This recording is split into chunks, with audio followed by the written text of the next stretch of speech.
Bonjour, ici Sébastien et je suis en compagnie de David G et de son verre de vin pour la vidéo. Ce déjà n'est pas du vin, j'ai craqué mais quand même pas du vin, non c'est du coca. Ah, David G et son verre de coca, tout va mieux pour la vidéo. Déjà vendredi. Déjà? Oui, déjà vendredi. Là, on est ensemble dans les montagnes du Colorado. Ouais. Voilà. Et je voulais que David nous partage une des choses qu'il a retenues de nos 2 derniers jours de rencontres et de discussions en mastermind et qui, je pense, aura un impact important pour beaucoup d'entre vous dans la formation pour vous aider en fait à aller de l'avant. Donc, David. Aller de l'avant, être plus productif et moins stressé surtout.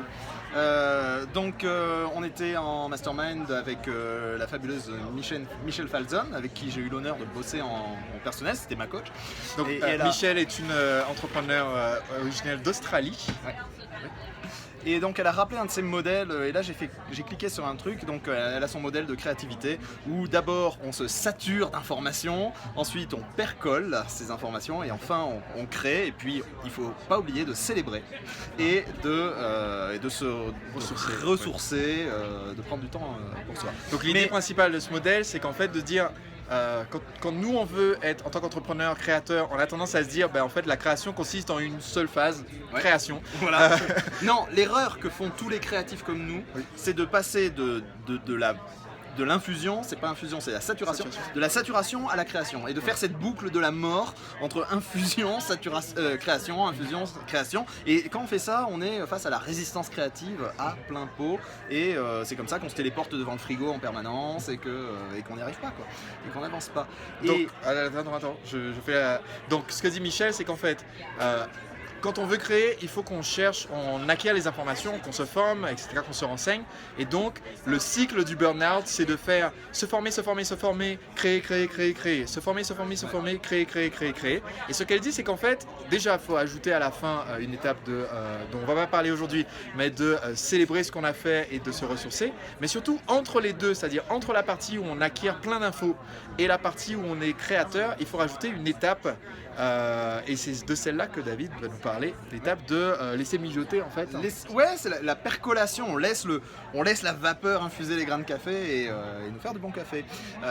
Et cette étape-là, moi j'ai réalisé qu'en fait c'est indispensable pour moi, je ne peux pas fonctionner de manière créative si j'ai pas cette étape de percolation, sauf que jusqu'ici, comme j'avais pas le modèle, eh bien, je culpabilisais à fond et j'avais l'impression de procrastiner, alors que non, j'étais juste en percolation, j'avais l'impression de jamais rien faire, de faire le truc qu'il faut surtout pas que je fasse. Par exemple, typique chaque année, au moment où je bosse sur mon lancement, c'est le moment que je choisis pour me remettre à chercher la chouette d'or.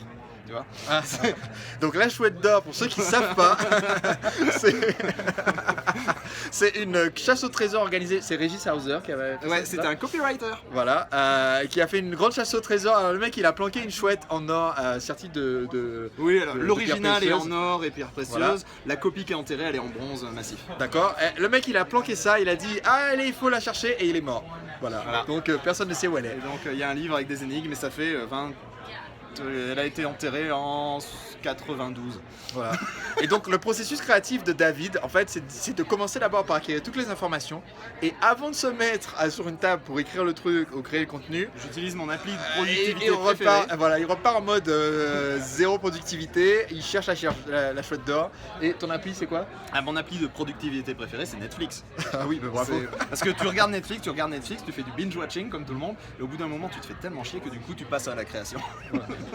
Et donc, ce qui est intéressant, c'est que avant David, tout comme moi d'ailleurs, on avait la tendance à culpabiliser en fait de cette phase de laisser mijoter, cette phase de percolation, parce qu'on a l'impression qu'on n'est pas productif.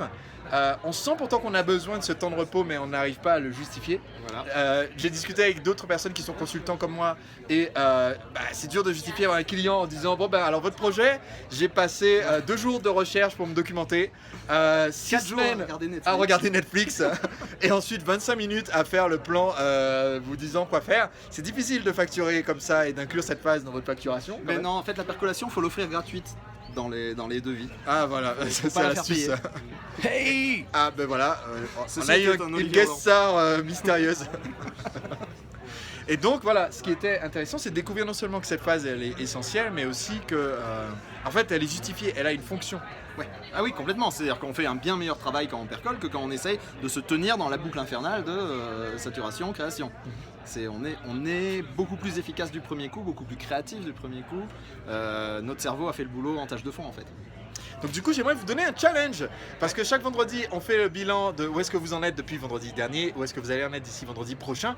J'aimerais cette fois-ci que vous me disiez non seulement comment vous avez avancé, mais qu'est-ce que vous allez faire entre maintenant et vendredi prochain pour vous permettre de laisser mijoter vos idées un petit peu. Quelles activités, je sais pas moi, aller courir en forêt, aller faire une séance de kayak, passer du temps avec vos enfants, ou traîner sur Netflix. Quelles activités vous allez faire entre maintenant et vendredi prochain qui vont vous permettre de laisser mariner un peu vos idées et d'être encore un meilleur créateur pour la suite. Dites-le moi dans les commentaires ci-dessous. Et une astuce pour faire le challenge, réfléchissez à ce que vous voulez percoler juste avant de vous endormir.